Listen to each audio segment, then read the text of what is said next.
And good morning. How are you, Daniel? You okay? Very well, thanks very much, Lee. Yourself? I'm very good indeed. Very good indeed. Another day, another webinar. Oh, Today is, absolutely. oh, look, for people that are with us, today is Wednesday, not Friday. So don't get confused. It's definitely Wednesday. I know we normally run a Friday slot at 10 a.m., but it's definitely Wednesday. So don't think you got 2 days off after this. We are still back to the grind for the next 2 days throughout the week. So just thank you everybody for coming along and joining us again for another Club Live.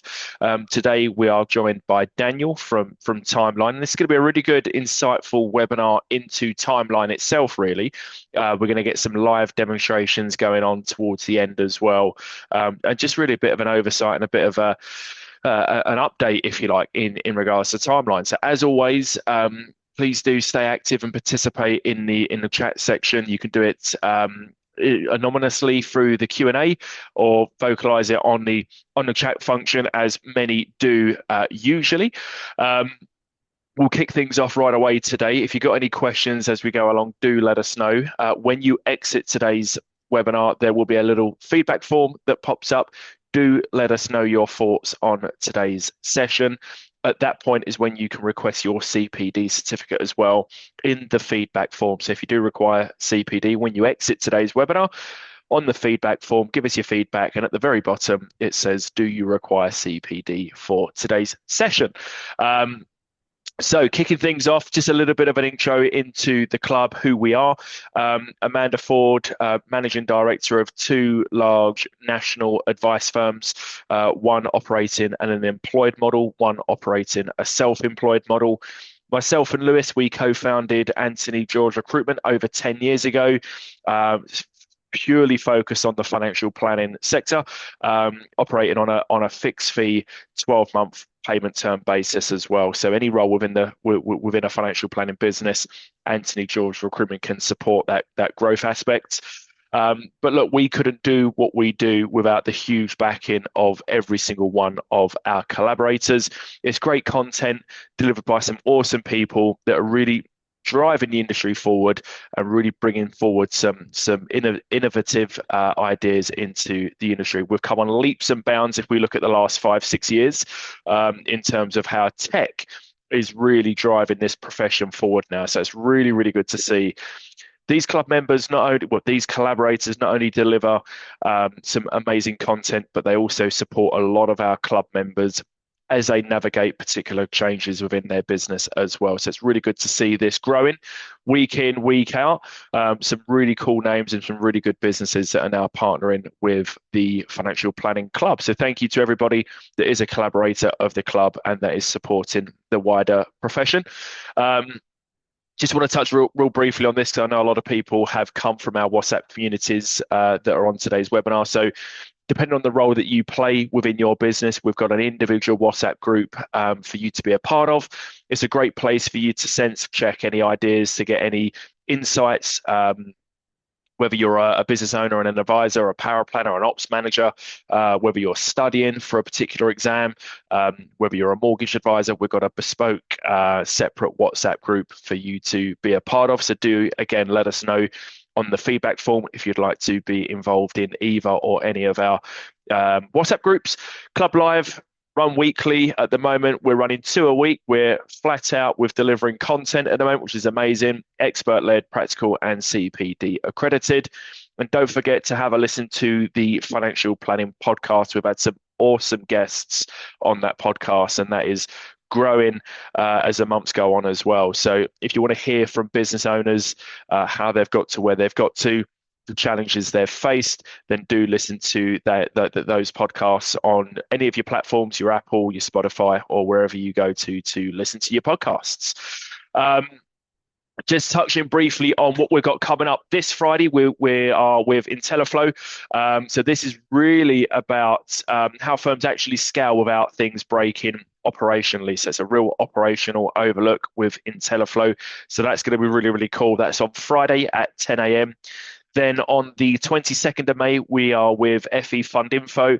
Me and Matt are going to talk to you about building a properly integrated advice setup and fixing disconnect systems. So it's a really cool piece of tech that sits in the middle of what you use currently and external providers. It's going to be an awesome webinar, so we're really looking forward to that.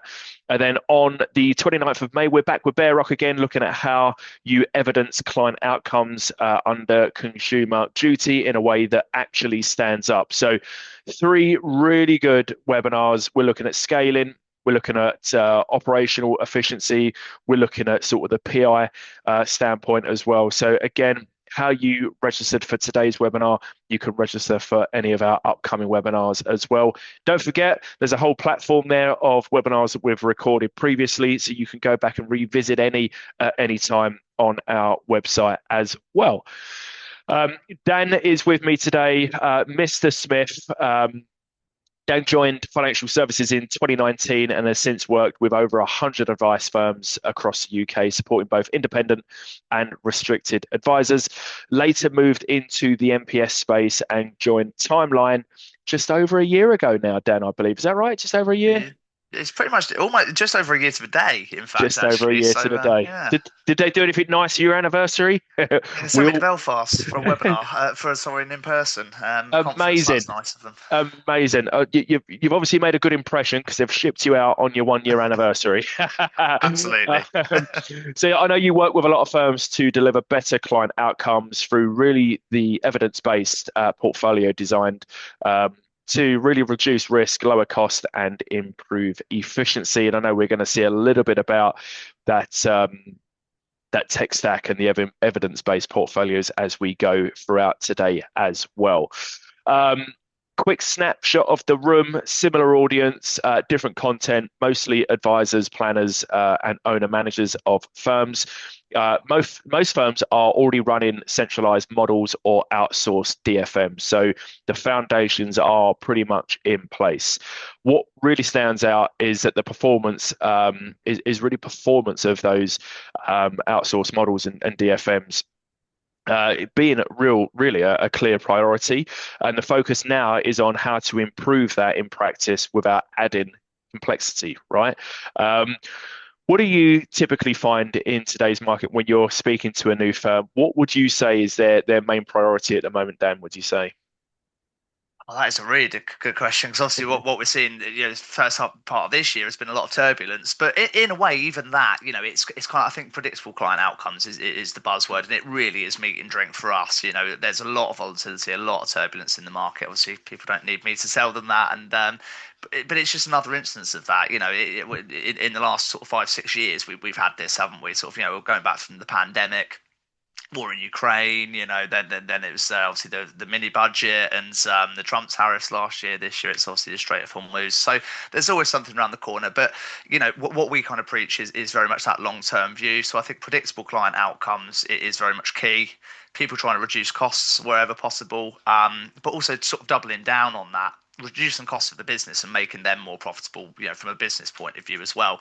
And I think the best way you do that is drive your efficiency, and enhance that. So if you can get this consolidated ecosystem where all aspects talk to each other, you're onto a winner. And this is it. This isn't necessarily about starting from scratch. It's more about refining what's already there and making it more scalable, isn't it, really? So we're going to cover exactly that today in today's session. So, Dan, over to you, sir. I know we're going to kick off. I'll stop sharing my screen when the button allows me to click it. I know we're going to kick off with a bit of a poll initially, and we're just going to gauge, do you currently use technology to manage and monitor portfolio performance across your client base? Do you find that firms are typically still doing this manually, or do you like to think that people are getting ahead of the times with tech now? It's very split, but I think historically most of the firms we speak to, especially if they're learning about us for the first time, and I think reflective of this, it's interesting. It's pretty much a three-way split at the moment. Doing it manually, I think that does tend to be the case sometimes, but it very much depends on the scenario. If you've got a smaller firm, maybe a one-man, one-woman band or something like that, typically speaking, it will be manually, because ultimately there's only so many hours in the day. But then equally, people that are doing it that way or are using systems, fragmentation is a big problem. I mentioned, sort of alluded to it already, 7 or 8 different systems that don't talk to each other. You're having to rekey information. But, then equally, there's a lot of firms, supporter firms that are using us who, almost never look back really in that sense, because they're sort of doing it all wherever possible. Not to say our system's a silver bullet, because it isn't, but it very much is kind of enhancing that. And I think you're absolutely right, Lee, with what you said. It's marginal tweaks. It's not massive overhauls. No. And this is it. When we talk about the fragmented tech stack, if you like, and rekeying information, that's where you typically find some errors happening, where you're having to constantly rekey stuff. And this is where automation, AI, technology are really coming to the forefront of the industry at the moment to really eliminate that part of the process, isn't it?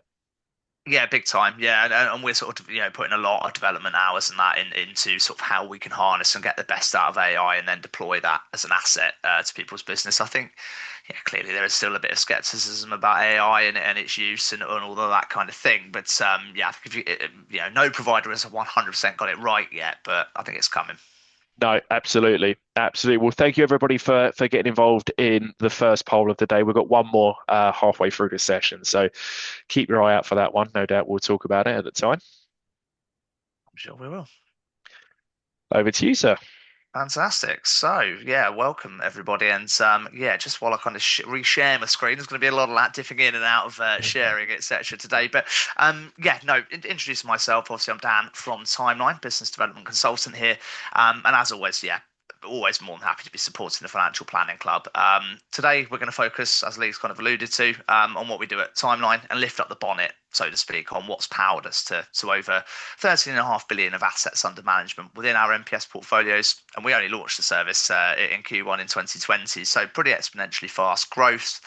But our mission statement really is simple. We want to enable financial advisors to be able to answer that age-old question that a client will have: am I going to be all right in the end? And we want that to be a resounding yes. So the way that we kind of help to achieve that is by delivering a cutting edge, fully integrated ecosystem, which combines advanced planning software, evidence-based model portfolios, and innovative platform technology. So what the end goal really is to simplify your processes, save you time, make your business more profitable, and the key sort of centerpiece of it all really is create exceptional outcomes for your clients as well. So kind of unpacking a little bit more about what we're going to sort of cover off there today.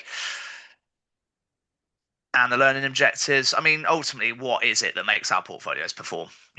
With that's the use of factor tilts, global diversification, and rebalancing discipline. He's already mentioned it. Evidence-based investing is very much the philosophy we preach. So we're going to kind of unpack that in a bit more detail.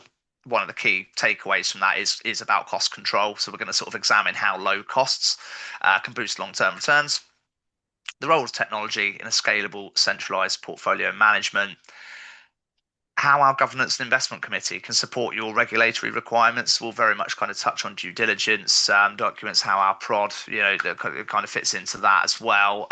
Value assessments, target market statements, consumer duty docs. We've got your back on all that kind of compliance stuff as well. And then equally a live demo. So we'll spend a bit of time there looking at how we can manage performance, risk, and reporting under one dashboard, which I'm going to obviously run you through there today.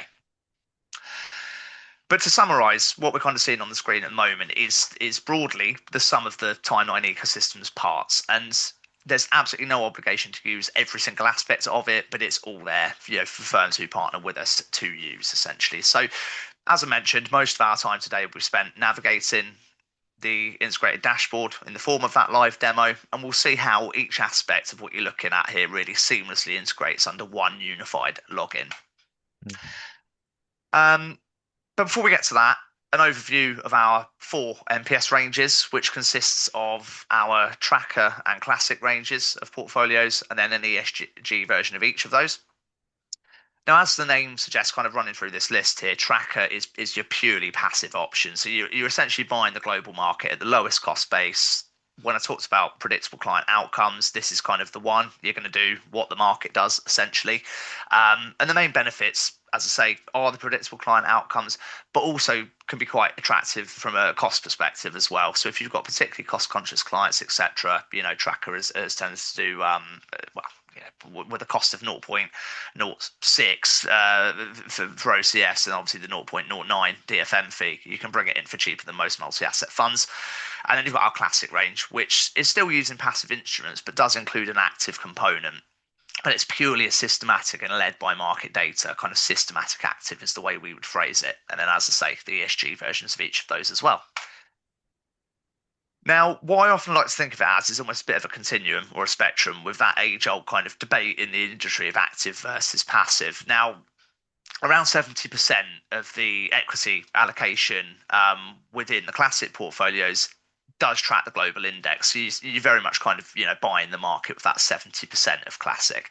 But that remaining 30% of the equity content tilts towards certain types of stock, which empirical evidence suggests demonstrate a long-term improvement in risk-adjusted returns. So it's very much factor investing. So the ones that we kind of tilt towards within our classic range there are small cap, high profitability companies with a value kind of overlay as well. The main reason for the combining the two there is you don't want, obviously value stocks are ones that are underpriced for some reason. You just want to make sure they're underpriced for the right reasons. So we apply that high profitability screen as well. And we're a little bit more kind of tilting towards emerging markets within classic as well. So, very much we'll cover the why as we go through this in a bit more detail, but it's a far cry from the usual pitfalls associated with active management, perhaps, i.e. trying to time markets, sometimes high cost, and picking so-called star managers that data will suggest, fail to deliver consistently over the long cycle.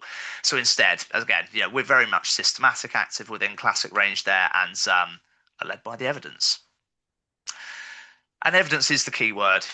As we've mentioned already, our investment philosophy we employ at Timeline is evidence-based investing, but the question we get sometimes is, what does that actually mean? Is it just kind of jargon? So, in a broad sense, as the name suggests, it is fully data-led. So it's utterly subjective and systematic. And what we're trying to do is eliminate any discretionary decisions or emotional biases from creeping in. So to unpack this further, there's kind of almost 8 key pillars, I'd say, to sort of take away from an evidence-based approach. And kind of running through those in no particular order is risk and return are related. There is good risk and bad risk. Higher exposure to the right risk factors with the requisite amount of research and academic evidence attached to them do lead to higher expected returns, but it's no guarantee, obviously. But risk essentially is the premium that investors pay for the expectation of a greater return. The capitals markets work. That's another key takeaway of that evidence-based approach. They are mainly robust, resilient, and efficient, which makes the job of active fund managers even harder to try and spot those inefficiencies, I guess, from creeping in. The most important factor determining the level of risk and variability of return in a portfolio is clearly asset allocation. So very much kind of nailing that piece at outset for your strategic asset allocation. Consistent outperformance is rare. You look at things like economic uncertainties, random market movements, and the rise and fall of individual companies. It makes it very, very difficult for anyone, including professional fund managers, to try and beat the market in the long term. I think you'd have done very well to try and think you could outdo Nvidia over the last kind of 8 years in that sense. So, kind of following on from there, I've mentioned already about costs. They matter. High costs reduce an investor's net return, and they represent a hurdle, for a fund at outset anyway. Before a fund can even think about outperforming it must first add enough value to cover its costs. Sadly, the vast majority of professional fund managers do fail to add that value, and high cost is a strong predictor of poor fund performance. Investor behavior is a very interesting one, and I suppose I mentioned about the market turbulence we've seen at the minute. I spoke to a very key firm that I look after a couple of weeks ago and said, how have your clients been? Sort of fielding a few more questions than usual, and they just laughed and said, Dan, we've seen it all before, but we've got our clients that coached and kind of that well drilled now. We don't need to really talk people off a cliff edge with it, because they know to stay the course and almost ignore the short-term noise, because it will pass essentially. So that kind of investor behavior thing, all too often investors let their emotions get the better of them, and it can have dire consequences for investment returns as well. Diversification, key piece there. It's the principle of spreading your investment risk around, and our portfolios hold the shares and bonds of many companies and governments in many countries around the world. And rebalancing, is the last thing, which I will kind of touch on our approach, which is quite unique in that sense as well. Unnecessary portfolio rebalancing, often on a periodic basis, i.e., monthly, quarterly, annually, it damages investment returns. There is evidence to support that. Rebalancing should be driven by market movements to ensure portfolios remain in line with risk parameters and return objectives as well. So, as I say, we'll certainly cover that one off because we produced a research paper which kind of supports that argument about a rules-based, tolerance-based rebalance approach. Time in the market, I've mentioned it already. It's one of the most pivotal outcomes of an evidence-based investment approach. And what we're looking at here in this graph, first of all, is startling when you actually start to unpack it, but it's the impact of missing the best performing days in the stock market. And a bit of pause for thought, I suppose. Who knows when the best performing days in the stock market are going to be, or equally when the worst performing days are going to be. There is a bit of a correlation between the two, oddly, as well. So often what you'll see is if you've got a few bad performing days, they'll quite often be followed by some of the best performing trading days. You need your crystal ball out, to almost try and guess this stuff, and it's just a guess. So, as you'll see from this kind of graphic that we're showing here, we tested the effects of missing a variety of the best performing days in the market, leveraging the data we've got on the markets, which goes back to 1915. And it gave us 1,056 rolling 20-year scenarios to test against. And the research looks at 100k investment into a 100% global equity portfolio between January 1915 and December 2022. And the effects of staying invested and not missing any of the best trading days. But then what would have happened if you'd have missed the best 5 trading days, the best 10 trading days, or the best 20 days? I'm hoping obviously this is coming through clear enough there on the screen, but looking at the absolute disparity in the returns, obviously what that can do for it, again, pretty startling, and the best evidence you can sort of get towards the importance of staying within the market, unless there's a reason not to. So I'll just stop sharing for a moment because Lee, I think we've got another poll question, haven't we? Yeah, we're going to run another poll question. What are people's biggest frustrations with their current investment solution? I mean, performance, cost. I mean, where do you typically see the results of this landing? Oddly, it usually performance is inconsistent. We do hear quite a lot because I heard this from a firm recently, and I completely get it. They had a really good year one year, and then the next year it was like this. And you don't want that. How do you go to that review meeting with a client necessarily and almost justify that and explain it? The feedback we get sometimes from firms that especially using us is we don't spend too much time talking about performance because it's predictable outcomes. Yeah. You don't what you're kind of going to get within the realms of possibility. Fees is a big one. I think cost drag is huge. I think it's fair to say within the MPS space it has come down. And I'm pleased to say I think we've been a big driver towards that amongst others as well. But it's still too high. We would say anyone really charging any higher than a 0.09, 0.15 MPS fee, I don't know, without kind of taking this sideways a little bit and getting into a fresh debate, we kind of wonder about that one. But yeah, honestly, it probably is all of the above, to be honest with you, if the answers we're getting there. Do you think some people's concerns are not just about the low cost fees, but how long they remain in place for? A lot of people, I suppose, when you come to market, very much in the way Timeline did, with very competitive fees, I think the question is how long does it remain like that before things start creeping back up? Yeah, and I mean, what I would say to that is looking at the evidence again, I suppose it's been a pretty much downward trajectory in terms of the cost over the last few years. So I don't really ever see it going back up, certainly within that passive space as well, because you're using passive instruments, so there is a lower cost. But equally, you don't want it to be a race to the bottom. I think cheap doesn't always mean good, and we're the first to say that. Within it, it's value, and almost how you can look at that value add is the key determiner, really. Yeah. Absolutely. So I think we're going to go into a bit of a live demo now, right? So people can see what's going on. A bit of a tech demo, which we always like to see within the club. Yeah, certainly. So let me just get myself, obviously my screen's ready. I mean, I think the first thing I'm going to do in the first instance is actually, before we kind of dive into our system, is again kind of flesh out some of the research we ascribe to, I suppose, within that evidence-based approach. And one of them, very much is kind of what you're seeing on the screen here at the moment. In fact, actually, if I just take stop sharing just for the moment, because I've just realised I've got a rogue thing just kind of trapped behind something there, so I wasn't able to show you the bedrock of our kind of what we follow from our side. Which there we go, fantastic. We've got loaded up now. So if I kind of expand that, and it's a very busy chart. So, I mentioned already about the kind of market data and the research we've got, which goes back to 1915. This particular document, anyone who's aware of what we do, seen us at events or anything like that at all, this might be familiar to you. It's a timeline chart updated recently to the end of 2025, and amongst other things, what this is showing is various asset classes there, so emerging markets, global equities, UK equities, etc. Even gold, which I know I'm sure plenty of queries and plenty of noise around gold recently. And what this kind of does is look at the average calendar return for these asset classes plus the volatility, shows what the effect of investing £1,000 would have been in 1925, and then since there, what various asset classes have tended to do. It also kind of picks into any link or lack of between whichever political party is in power, some of those key events that are happening. So, things like the bailout by the IMF, back in the 70s, or sort of assassination of JFK, if you go all the way back to the Wall Street crash in 1929. But then obviously more time relevancy and recency there, things like September 11 attacks, the dot-com bubble, coming all the way up there to the COVID recession in 2020.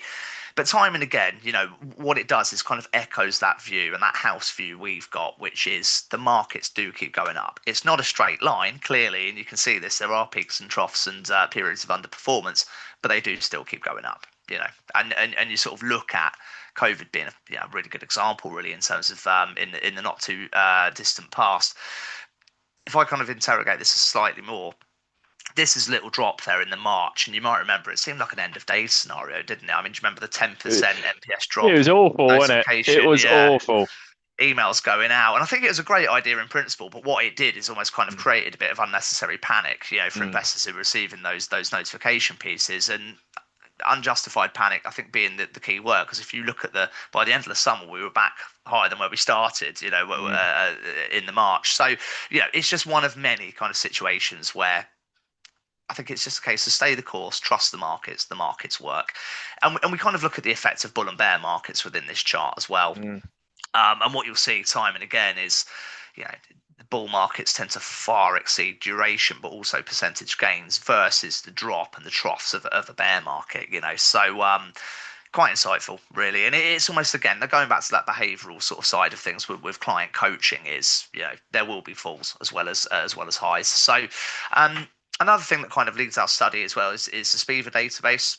Obviously, more than happy to kind of send links over to people, etc., off the back of this if they're interested to the timeline charts, but also to this. And this is a really insightful document, and kind of going back to what I was saying about efficient developed markets and how hard it is for active managers to kind of to spot the inefficiencies within those. This is the S&P index versus active ongoing study, and it's a range of different territories and time periods. And what they're looking at is the success rate, the hit rate, really, of active managers over various different time periods in outperforming the index and the benchmark. So if we look at North American equity market, most developed market in the world, over a 15-year time horizon, it's only 1 in 10 active managers that are kind of beating the benchmark. So it's almost a law of diminishing returns in a way, because you look at a 1-year picture and, yeah, sure, the percentage goes up quite a bit. But pretty much across the globe, you see that the longer the time frame, the higher the probability of active managers, from beating the index. And if we look at Europe, for example, it's obviously closer to home. It's an even starker picture, actually. It's just around about 3% of managers active managers beating the benchmark over a 1-year period. It does rise. It's fleeting. This is what it comes down to. And so there is, I think, an argument and some research to suggest that, is a lot of it luck and, rather than skill? I don't know. Discussed. I suppose that's the exam question. But Yeah. if we then kind of flick into our ecosystem, Mentioned integration. Now, at outset, the one thing we kind of don't offer at the moment is a back office solutions or like a CRM. So IntelliFlow, obviously, being a good example of who you mentioned. We do, however, integrate with them. So what you can do, if you've got access to our suite of our ecosystem, you can go in there at outset, go into settings, and in terms of the integrations, we can obviously, essentially pull all of the data through from IntelliFlow at outset. Once you've filled that information in, you've got it. And the big bugbear has always been kind of trying to send it back again, and that two-way integration. But I'm pleased to say we've kind of got there with that one now. So yes, that's a really handy tool at outset, because what that does mean is you can almost preload your clients in at outset there, especially with one eye on that thing like reporting, etc., and kind of having it all under one roof. Not only can you manage your financial planning through this with your customizable fact find, attitude to risk questionnaire, digital letters of authority, cash flow planning software, which is fully stochastic. You can also kind of monitor the investment accounts for a client as well on a given platform. So pretty kind of, powerful bit of kit there to sort of stay on top of things, and then obviously do things like switch recommendations, etc., all from the one eco. You never really have to change your login. You're here and you can sort of use it for all of those purposes for the client angle. Can be white labeled as well. So obviously where it does currently say Timeline Portfolios, it would be your firm's branding. But that's very much kind of on the focus of, the client management, that reporting element. Taking, I suppose, a deeper dive into the portfolio performance, and some of the information you can get through the system on that. And I always like to kind of show this as well, because in our opinion, it's unacceptably hard, I think, from certain providers, not to name names clearly, and to get hold of sort of basic information. It's all at your fingertips, essentially within that one system on our side. So in terms of what you're looking at here under the models tab, obviously Tracker, Classic, and then the two ESG versions of each. We've got TM Timeline, which is our multi-asset funds that we launched last year. And essentially they are unitized versions of 4 of our Tracker MPS portfolios. And the main reason we launched them, they're a complete clone of exactly the same underlying instruments, etc. It's just clearly for clients with a particular CGT concern or potential liability there for GIAs, quite an attractive prospect. In line with the same investment philosophy, really. So we've got that at kind of 20, 40, 60, 80% equity as well. But if we kind of go back onto Tracker, for the NPS models, pretty scalable, through the risk profiles. So we've got them from bond only all the way up to equity only in 10% incremental steps. And in terms of the information you can kind of glean from the system, if you hover over it and interrogate it, clearly this is the Tracker range. It's in line with global cap allocation, so obviously quite a bit of heavy weighting there towards North America. And if we scroll down the list, you can look at things like your portfolio OCFs, your transaction costs, the number of funds that actually make up the portfolio in question, also the underlying sum of equities and bonds, but also kind of some like useful kind of benchmarking stuff, which like what it aims to do in relation to RPI, for example. Something we don't produce at Timeline is static, traditional kind of fact sheets, PDFs. The main reason being, in our experience and the experience of advisors, from what we hear, they're usually at least a couple of weeks out of date, if not an entire quarter. So what we do is kind of, fully interactive. You click into Portfolio Snapshot, this one being the example of Timeline Tracker 60. And as we go through, it's all the information you'd expect to find within a traditional fact sheet. You can toggle it between cumulative and annualized performance if you'd like to. You can pop in your RPI benchmark, toggle it net of our fee as well. And the benefit of doing it this way really is it's always going to be up to the most recent price point, because it updates daily and pulls the information from the Morningstar daily feed, essentially. So, quite helpful to know that you're up to the minute, essentially, especially where we've had a bit of market turbulence. You kind of need, yes, last week's picture might not be this week's, for example. So you can download that, pull that from the system, and you've got it. So kind of squaring the circle on this screen, and what we're looking at here, this is a reminder of where you'd find the asset split, the asset mix there between for any given portfolio within our range. Performance. You can take a deeper dive into that through this section in terms of getting hold of the numbers. And once again, this can be kind of, changed to cumulative annualized calendar net of the MPS fee as well as OCFs. And you can export that to the table as easy as you like. We also include things like a steer on your annualized volatility, what the max drawdown, has tended to look like an historical yield. And if we kind of go on to performance graph, this is where you can kind of do a little bit more with it, I suppose, and get a bit cleverer. You can stretch it out to the maximum time period.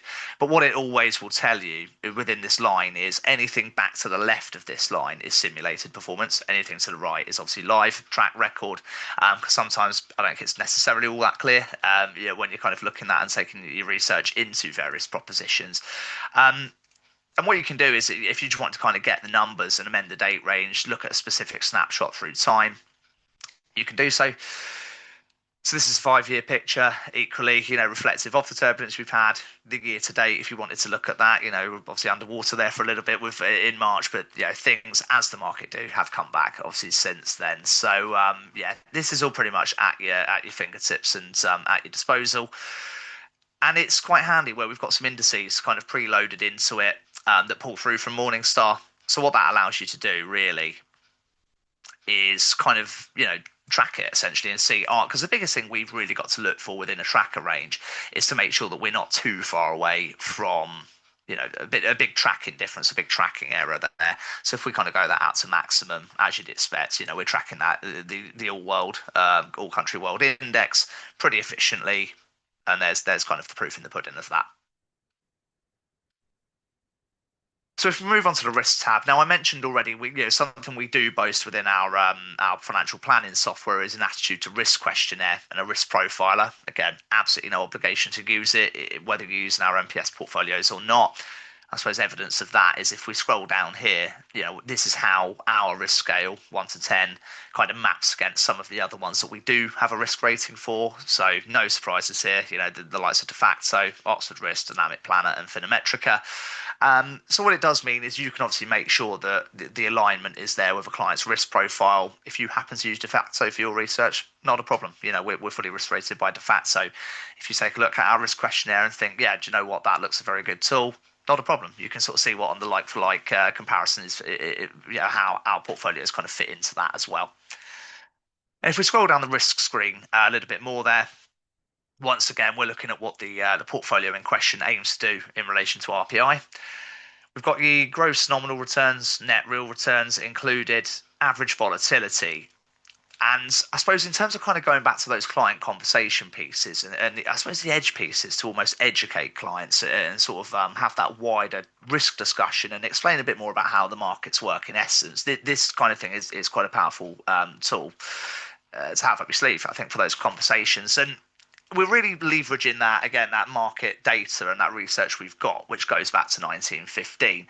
And if we sort of hover over here at the minute, what it's showing you essentially is for any one of our portfolios here, and you can amend it to cumulative or annualized, real or nominal returns. If we go out to a 20-year picture, which is a fairly reasonable, realistic time horizon for a client perhaps, what this will do is show us within a 20-year period what your best performing period would have been with one of our portfolios, what the median looked like, the worst performing period, and essentially the big eye opener for this one, first of all, there is a correlation. So if we look at the worst performing period and the best performing period for bonds and equities, they're pretty like for like anyway. And what you'll tend to notice sometimes is you'll have a worst performing period almost immediately followed by one of your best performing periods. And it goes back to that research about the bull and bear markets again. Invariably, bull markets tend to last far longer in duration and are linked. It's almost cyclical in a way, because the bear markets tend to be fewer and further between, but usually precede an almighty, bull market as well, is what history seems to suggest. So for this example to kind of, because it really does starkly put into perspective, fleshing out that risk discussion really. If I go to our classic range, best performing 20-year period, for the bond only, so the most risk averse, conservative strategy you can go for there, just fixed income, your best performing 20-year period, you'd have been up 45%.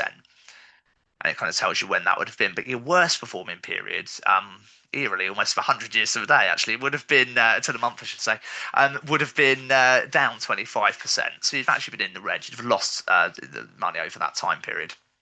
Needless to say, that was obviously, I think, tied into the bond turbulence we saw there in 2022. I've just realised I was meant to be on the 20-year picture, so forget those figures for a minute. But if we go to 20 years, it's 513%. The worst performing would have been minus 26%. But holding on to those figures just for a minute, on a like-for-like basis, your best performing 20-year period for 100% equity would have been almost double the bond position, 976%. But the interesting observation with this as well, the worst performing 20-year period for 100% equity, you'd have still been up 74%.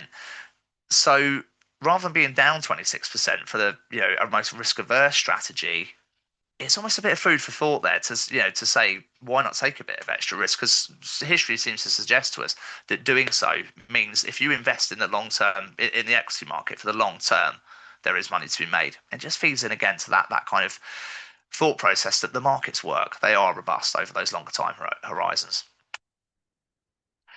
Now, the funds tab is where you can get hold of things like the fact sheets and individual key investor documents for the underlying funds that make up our portfolios.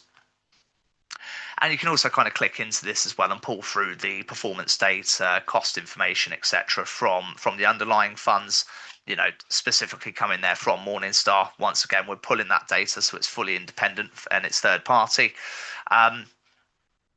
And again, you can kind of do that through our different ranges as well. So I mentioned about rebalancing approach now as being fairly unique in the market. This tab here, we kind of take on all of the rebalancing for any clients that are invested in our model. So that's another thing to kind of set a burden taken off your plate there as the advisor. Various different ways of approaching rebalancing. I mentioned already about a periodic approach. We opt for a rules-based, tolerance-based approach, and it's a 10% banding, which we'll come back to shortly. Because what this tab really here is telling us, it's just kind of showing us at any point in time how far away we are from our desired asset allocation. So at the minute, as you can see, we're around about sort of underweight on the bond side by about 4.5%, just over. We would need to reach 10% with equity and bond disparity before we would actually action a rebalance. And a challenge we get sometimes, I think it's fair to say, or an eyebrow raise, I'd say, is that not a bit too infrequent? Shouldn't you be rebalancing more? We'll hold that thought for a moment. We'll come back to the evidence to the contrary and why, because we absolutely did. We stress tested it, and it's something you'll find with Timeline. We're very big on the why. You're never going to find a situation where we say, well, it's a finger in the air estimate, and we did it because we think that's the way to go. It's always going to be data-led and evidence attached to it. So what we're looking at here is the last time that we actioned a rebalance within our classic range of portfolios, and it was September 2022. Now, again, a fair challenge on face value. Is that not a bit too infrequent? Shouldn't you be doing a few more rebalances? Well, we commissioned a research paper into this, and we kind of stress tested it to see, what is the optimal way of kind of adopting a rebalance approach. And we start the research paper with a bit of a funny, what has portfolio rebalancing got to do with the amount of times it takes the Earth to revolve around the sun? Well, clearly it's got nothing. So why do so many managers, rebalance their portfolios in correspondence to that on a periodic basis? And we looked at the empirical data to kind of really stress test this one and get it under the bonnet. And again, we looked at a fairly sort of, certainly not atypical, case, 100k investment in a balanced 50-50 portfolio over a 30-year time horizon. And we just ran it through the cash flow planning, monthly rolling 30-year period from January 1915 to December 2022, gave us 936 scenarios for the following rebalancing options. So we wanted to really look at quarterly rebalance approach versus annual versus a 5% drift tolerance approach, and then what we do, the 10% drift tolerance. And if we scroll down here to the deeper dive section, the key metrics we were really sort of keen to understand were the volatility, the amount of times a rebalance would have occurred over that 30-year period, what the annualized return looked like, and then the closing balance at the end of the 30 years. And for the benefit of my own eyes, as much as anything, I'm just going to slightly expand that. And if we look at the median scenario, this is essentially the reason we do that 10% rules-based approach. It's optimal in every sense. I look at this document probably when I'm doing presentations and chatting with firms, etc., 3-4 times a week at least, and it never fails to shock me in terms of the disparity between 998,000, the closing values nigh on a million. You're taking a tenth off the closing value versus a quarterly rebalance approach. 120 rebalances over that 30-year cycle versus just six. And you look at what it does for the volatility as well. And I suppose kind of bringing this one full circle to how we started the call there today, one of the key pillars of that evidence-based approach is time in the market. It is pivotal. As we saw from that previous slide, this is another kind of example of why that absolutely is the case. How many of those rebalances over 30 years on a quarterly basis simply didn't need to be done? And what you're doing is taking clients out of the market unnecessarily, potentially harming their returns as well. I mean, sometimes, when we kind of go through this, it's a strong, educational piece, and we do kind of pose the devil's advocate question, and we get it sometimes. Why even rebalance then? I mean, the short answer is obviously to keep people within, say, in the right risk profile, and that's why you realistically can't crank it any higher than 10% in terms of a drift tolerance, because if you do that, potentially you're taking clients into different risk scores. So, but again, it's a fair challenge on face value about the rebalancing approach, but simply put, when you actually stress test it, it simply doesn't hold water. Whilst we're here in the resources tab, this is obviously where you'll find all the literature, in relation to our MPS portfolios as well. I kind of mentioned about, things like how we can support your sort of compliance and your sort of investment committee and your governor and our governance of that. Really, this is kind of where you'll find all the investment committee related stuff. I've mentioned already about your consumer duty documentation, things like the assessment of value, target market analysis, fair value statements, etc. Got our due diligence document in here. Talk about, we use some sort of non-UK domiciled funds, so Irish funds like Vanguard, Northern Trust, etc. Something a little bit, covering on the Irish fund protection, some compliance support, how we fit into consumer duty. So, I mean, again, the list goes on. I think something we do kind of pride ourselves on is the literature and some of those explainers for clients as well, whether that can be high level brochures. This is where you'll find the charts, which obviously I kind of made reference to and shared earlier on there. But again, ongoing client communications, we've kind of got that in terms of market commentaries, investment committee meetings as well. And this is also where you'd find the fact sheets for our multi-asset funds as well. I think the last thing to kind of focus on within the models tab there is, in terms of reporting and the analysis you can do, is efficient frontier charts, which again has got a range of different kind of multi-asset solutions loading into it. You can pop in the Morningstar benchmark as well. And what that allows you to do, if we kind of use one of the more common, obviously, ones in the industry there, you can look at this via a range of different time horizons and look at the kind of combination of the cumulative return and the volatility to give you that efficient frontier. And you can toggle it by different time periods, drop specific ranges out of ours if you wanted to at your discretion. And yeah, another sort of powerful function of what you can do for your analysis and deeper dive into portfolios. And I think with that in mind, the very last thing I was keen to kind of cover off there this morning is our kind of market leading analytics tool, which we've recently revamped. It's fully whole of market, and once again, it's kind of pulling that data from Morningstar and from FE Analytics. And what it allows you to do is kind of look at a variety of different portfolio options, whether that be external MPS providers, and it's a pretty exhaustive list in terms of kind of some of the main players. This is alphabetical, starting with numbers, and I mean, I'm scrolling down here, we've not even got past A yet, so to kind of give you a flavour of how complete it is, pretty much anyone in there you can think of in terms of those research options. Multi-asset funds. Now, like any of these types of kit, I would always say that kind of using the ISIN is going to be key for this one, rather than trying to type in, you can imagine if you start putting HSBC in, for example, of the various iterations of funds they've got, if you pop the ISIN in, clearly it's going to kind of preload the one that you're actually looking for. But you can compare 6 different solutions at one time. You can pop in CPI and RPI as benchmark as one of those comparisons. You can do indexes. You can build out custom portfolios. So you inherit a client who's perhaps running their own money or has a self-built model portfolio, etc., that they're running. You can load that into the system, which does the heavy lifting for you by essentially copy and pasting from Excel. All you need is the ISIN and the percentage split. You can do it the slow way, go for the slow lane, obviously adding them in manually, or you can import them from FE Analytics as a CSV file. Once you've kind of popped that in there, the system does the heavy lifting and it populates the funds list. then you can use that as a model portfolio and include it within this section and benchmark it against another option. But I think to kind of show off, how the tool does work, it's a really good way of kind of looking at some of the subtle differences between classic and tracker, really, and taking a deeper dive into those. And I've got no kind of shame in saying, where we approached with this.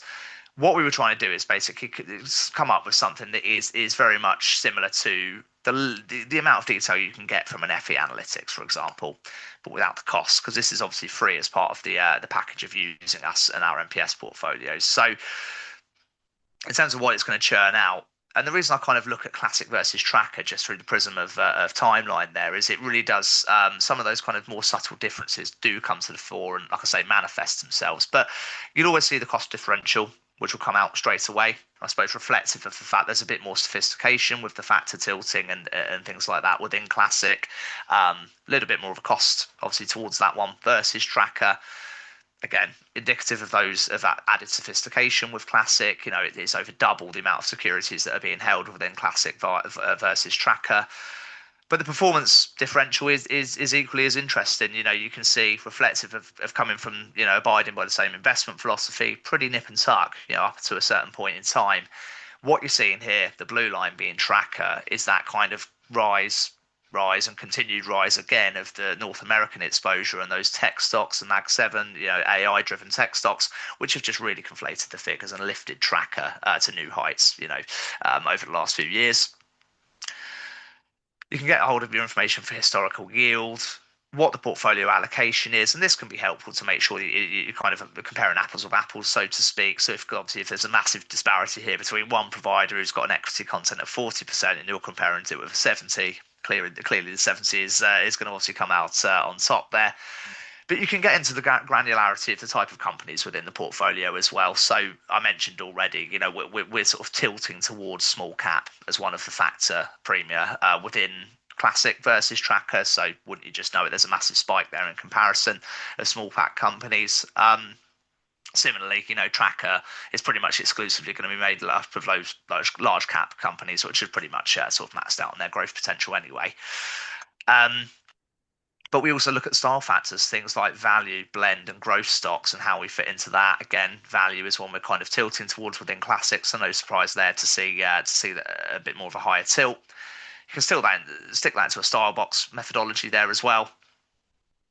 And again, you're reflective of what I was saying previously. We are kind of tilting towards emerging markets in line with the evidence on our classic range, because it's the best performing asset class of the last 111 years by some distance. So we're very much kind of looking to sort of tilt towards that within classic.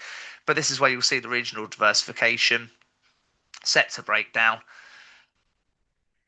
top 10 holdings, and if there was a bond component in this one, just to kind of give you the unfiltered, unfettered equity content, this is obviously the 100% equity, so no bond component, but if there was one, it would just kind of show you the insights into bond quality, so how many of them are triple B and above, investment grade bonds, an idea on the bond duration, and the whole thing can kind of be pulled from the system there and exported to a PDF. So with one eye on almost a bit of a drag and drop job of what you can do with this level of information and the kind of comparisons between solutions, this is absolutely the kind of thing. If we go back to obviously how we can use the financial planning tech on our side, if we use our tried and tested dummy client for this, clearly this is the level of sort of information that can formulate things like a switch report, a suitability recommendation to come out of one solution and into another. Purely whole of market. There's no obligation to recommend timeline clearly from the through the financial planning tech. It is fully whole of market, as I say. But it's always one of those things I kind of think, and we've added a platform to this now as well. And Lee, the biggest problem I've got sometimes is within the realms of an hour or 50-minute kind of session is trying to sort of fit all of this into one thing and sort of do it justice. And it is tricky, there's a lot of sort of sum of our parts really. So, but again, does the performance, does the cost stack up? Don't just take our word for it. Once again, we're going to look at some independent performance data and over a 5-year picture. My only bugbear with this Morningstar system, as great as it is, it's free to use and it's just a web link, is it's sometimes a little bit slow on the updating from the month-to-month picture. But then I say that because we're a bit spoiled by the fact that we get the daily feed through on our system. So yeah, anything in comparison, it's first world problems, isn't it? Yeah. But I'm pleased to say Timeline Tracker comes out, 100 comes out top of the tree over that 5 year picture as well, and I believe it's a similar picture over 3 years. So but I think what's really indicative, and you'll I'm sure recognise some of the names on this list, not just ourselves. What gives me a lot of heart is not only are a lot of these passive solutions, but they're also evidence-based solutions. And once again, I think it just kind of comes to the fore and really does show that off, sort of, yeah, how that can work essentially, and so the benefits of that evidence-based investment approach. The thing is, mate, when you've only got an hour, you're not going to have enough time to go through half the stuff that No, that you want to show because there's so many different USPs, so many different benefits to the whole timeline ecosystem, right? I know we're tracking the performance and timeline, but even the integration piece with the back office system and pulling that information through into your fact finds and your suitability reports, it's all clever stuff. And I suppose it's a great home for somebody that just wants to simplify, streamline, and scale their business if they just want a place to go to instead of having to have multiple places to go through. Um, are you finding many people are really cutting back on the number of pieces of tech they're using and just going, look, just give me one solution that fits all? Massively, yeah. And Yeah. honestly, it's almost one of the best things we get because it isn't going to work for everyone, and No. we're the first to say that. It's almost as much as anything. That's why for me, any time I'm meeting a firm and sort of before we get into kind of showing what we do, I need to understand your business. How do you work at the moment? Are there any particular pain points? I think my wife's got a great metaphor and it's an analogy for this. There's no point me trying to sell you milk if you've got a lactose intolerance, for example. Yeah. So, there's got to be pain points, and we like to think that we can address some of those, if not, the vast majority. But absolutely, to answer your question, I think the message we get time and again from firms is, God, how did we not know about you before? And this can potentially change our business. And, looking back to that cost element as well, what it does mean is, it allows you to potentially, if you're dampening the cost, when it comes to the investment solutions, for example, within the MPS, Mm. you can potentially either choose to, it's a better deal for the client, but it does give you a bit of leeway to then maybe raise your fee a little bit Mm. or whatever. So it's there's a lot to consider, and it's just quite compelling. I think it's the feedback we get is very powerful tool that can nail a lot of that inefficiency really. Do you find that when people come over, they do fully adopt, or do you find that they still use you but use other things as well? Yeah, I mean, we champion independence, certainly from the investment angle. Sometimes we do absolutely fit into being one solution of a few Mm. on a panel, of a CIP, for example, and that's absolutely fine. But yeah, listen, there's a lot of firms that clearly do hitch their wagon to us and kind of use us as pretty much their go-to solution and, Yeah. are fully all in and very much take advantage of that planning tech. We're quite fairly relaxed about the whole thing. I mean, obviously, we want to partner with firms that want to partner with us, but equally, it's a broad church, like I say, championing that independence piece, absolutely no obligation. It was great. It was really good, really insightful. It was nice to see. Obviously, we've been working together, the club and timeline, over the course of the last sort of 12 months. So even from when it was 12 months ago to where it is now, it's always continually developing, which is really, really good to see. You've hit the nail on the head with an hour. We've not overrun today, which is amazing. Sometimes we do tend to overrun. So, look, if anybody's got any questions in the last couple of minutes, please do fire away. If not, thank you all for coming along. Hope to see you on our future sessions. And as always, when you complete your feedback form, there is a part where you can reach out and speak to Dan and the guys and the team at Timeline as well. So, as always, it's been a pleasure, and I look forward to seeing you all on the next session. Dan, I'll speak to you soon, mate. Excellent. Thanks very much. Pleasure as always. Thanks, everyone. Cheers. Bye.